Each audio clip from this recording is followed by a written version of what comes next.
रोहित शेट्टी के cop universe की अगली फिल्म सिंघम अगेन का ट्रेलर रिलीज हो गया है और इस ट्रेलर में जो है रोहित ने अपनी पूरी जान लगा दी है। मगर समस्या ये है जो एकदम पहले ही सीन में नजर आ जाती है कि बॉलीवुड के पास अब कोई कहानी नहीं बची है। पूरी फिल्म जो है रामायण पर बेस्ड है, रामायण की कहानी आपको पता है।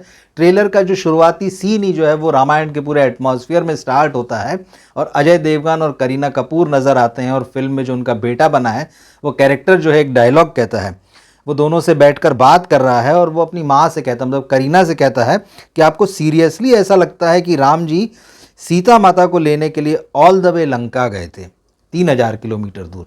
ये फिल्म का स्टार्टिंग पॉइंट है, ये ट्रेलर का स्टार्टिंग पॉइंट है और इसके बाद आप समझ जाते हैं और इसके बाद ट्रेलर में साफ हो जाता है कि करीना कपूर का जो अपहरण हो गया है, यानी रावण जो है वो सीता का हरण करके ले गया है और उसके बाद में राम जी मतलब अजय देवगन मतलब बाजीराव सिंघम जो हैं वो फुल फॉर्म में आ जाते हैं और उसके बाद धीरे धीरे उनकी टीम बनने लगती है।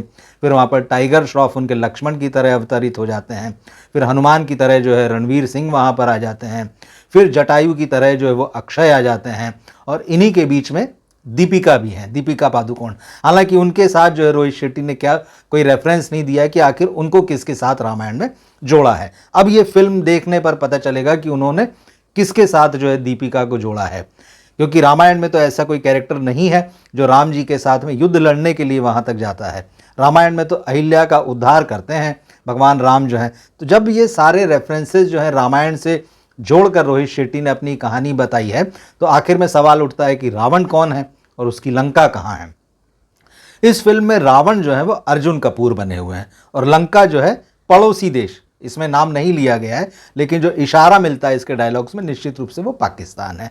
तो कुल मिला के ये एक फॉर्मूले को जो है ना उसको पूरी तरह से निचोड़ लेने की एक आखिरी कोशिश की तरह दिखता है, क्योंकि जितने भी स्टार्स इसमें आ रहे हैं ऐसा लगता है कैमियो रोल्स चल रहे हैं, एक गया फिर एक दूसरे का रोल आया फिर तीसरे का रोल आया फिर चौथे का रोल आया और आपको ये भी लगता है कि हर खिलाड़ी जो है यहाँ पर मतलब खिलाड़ी की तरह जो सितारे आ रहे हैं वो खेल खेल रहे हैं अपना कैरियर बचाने का। अब वो कॉन्फिडेंस, अक्षय कुमार की एंट्री देखिए, अक्षय कुमार का इस ट्रेलर में जो उनका चेहरा देखिए वो वैसे वाले अक्षय कुमार नहीं है जिनके चेहरे पर जो है एकदम चमक दमक दिखाई देती है और कॉन्फिडेंस दिखाई देता है। सिम्बा वाले रूप में जो है वो रणवीर सिंह है। दीपिका को इंटरेस्टिंग रोल लग रहा है लेकिन ये पूरा मामला बहुत सिनेमाई लग रहा है और उम्मीद यही करें कि ये एंटरटेनिंग होगी फिल्म। लेकिन जिस तरह से शूट किया गया है, शूट तो बहुत भव्य दिखाई दे रहा है और ये जो है रोहित शेट्टी की फिल्मों की खूबी है। लेकिन आप देखिए पहली लाइन जो ट्रेलर की है उसके साथ जो है फिल्म की पूरी कहानी खुल जाती है। रवि किशन भी ट्रेलर में नज़र आते हैं और यहाँ पर जो अजय देवगन जो बाजीराव सिंघम है वो परमिशन मांग रहे हैं कि भाई 2 बार तो हम पहले भी घुसे थे, तीसरी बार भी हनुमान जी का नाम लेके जो एंट्री मार देते हैं। तो इस तरह से तो कहानी में तो देखिए कोई दम दिखाई नहीं दे रहा है, एकदम साफ साफ है। अब रह जाएगी बात ये कि दिवाली पर आपको एक बड़ा एंटरटेनमेंट सिनेमा घरों में चाहिए।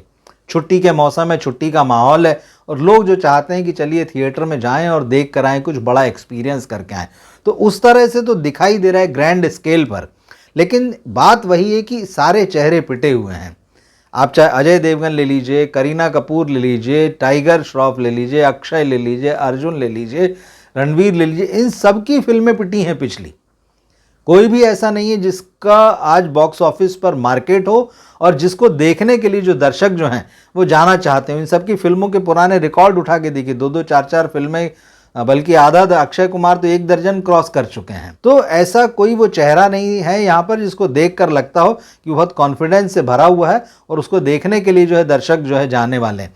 लेकिन क्योंकि सिनेमा कलेक्टिव आर्ट है, हो सकता है कि ऐसे में कुछ किसी की केमिस्ट्री इसमें दिखाई दे जाए और कुछ मोमेंट्स इसमें ऐसे बन जाएं या कुछ सीन ऐसे बन गए हों जो वाकई बहुत देखने लायक हों और जिनमें रोहित शेट्टी ने जो है वो इमोशन की कारीगरी कर दी हो। क्योंकि बात यहाँ इमोशन की भी है, लेकिन सबसे ख़ास बात वही की जो हम देखना चाहते हैं सिनेमा में, जो कहानी देखना चाहते हैं सिनेमा में। हम ये नहीं देखना चाहते हैं कि ट्रक कैसे उड़ा दिया, गाड़ी कैसे उड़ा दी, कितने सारे वो कागज़ की पन्नियाँ उड़ रही हैं, रंग बिरंगी हो रही है, माहौल कितना जो है रंग बिरंगा हो रहा है। अब एक और इसमें सीन है कि श्रीलंका में सचमुच एक सीता जी का एक मंदिर है, श्रीलंका का अकेला मंदिर है जहाँ पर जो है सीता माता की पूजा होती है। वहाँ कहा जाता है कि हनुमान जी के चरण जो हैं, उनके निशान जो हैं वो आज भी हैं, वो सारा दिखा है। तो मुझे ऐसा लगता है कि रोहित शेट्टी ने इस बार फिल्म में कहानी कहने के बजाय वो जो इमोशनल कार्ड है उसको खेलने की कोशिश की है जो धर्म पर आधारित है। उन्हें पूरा भरोसा होगा कि जब ये फिल्म जो है थिएटर में आएगी तो जय श्री राम के नारों से जो है वो थिएटर गूंज जाएगा और दर्शक जो हैं भगवान श्री राम और लक्ष्मण और सीता जी और हनुमान जी, इन सब की छवि जो है वो इन एक्टर्स में देखेंगे। लेकिन सवाल ये है कि क्या वाकई ऐसे होगा?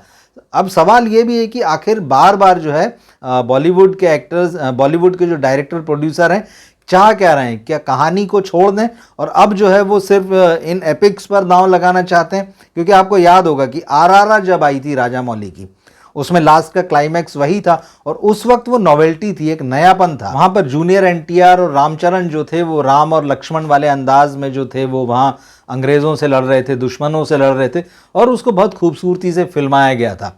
तो वो लोगों को बड़ा अच्छा लगा था और वही इंप्रेशन पूरा जो है यहाँ लग रहा है कि हर कैरेक्टर के साथ जो है रोहित शेट्टी जोड़कर दिखाना चाह रहे हैं। इसके अलावा देखिए, रामायण को जो है भुनाने की पूरी कोशिश आदि पुरुष में हुई थी, वो तो एकदम फ्लैट चेहरे पर गिरी वो फिल्म और प्रभास जैसे स्टार होने के बावजूद जो है वो फिल्म 600 करोड़ रुपए के बजट में बनी थी और तब भी वो जो है बहुत जम के क्रिटिसाइज हुई क्योंकि वहाँ उन्होंने खेल कर दिया।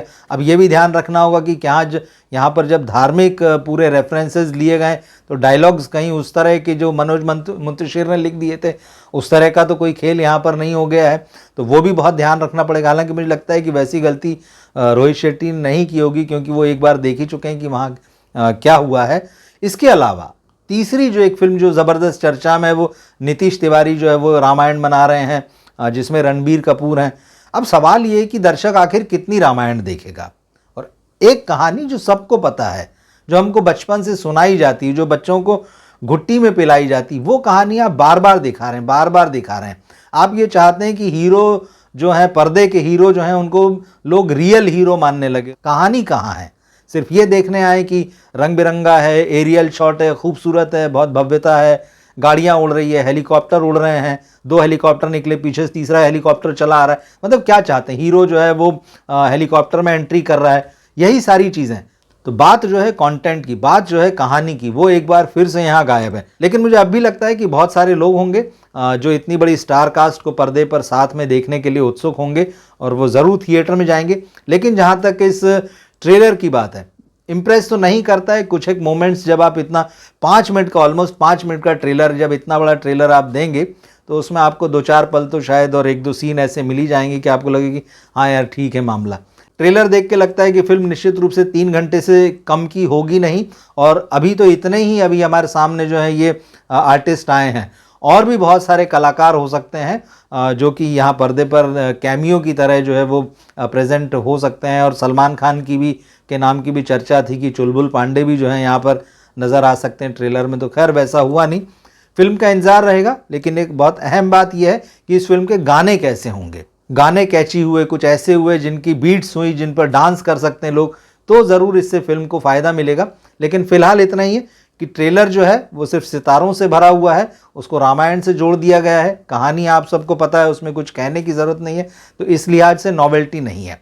अब मेकिंग किस तरह की है उस पर ही सारा मामला डिपेंड करेगा। ट्रेलर आपने देखा होगा, कमेंट बॉक्स में लिखकर ज़रूर बताएं कि आपकी क्या राय है, ट्रेलर आपको कैसा लगा। और इतने सारे सितारों की जो भीड़ एक फिल्म में आ रही है, ऐसी फिल्म है जिसमें कहानी के नाम पर कुछ ऐसा पेश किया जा रहा है जो सबको पता है, तो क्या आप ऐसी फिल्म देखने के लिए जाएंगे?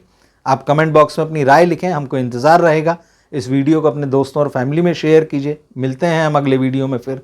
नमस्कार।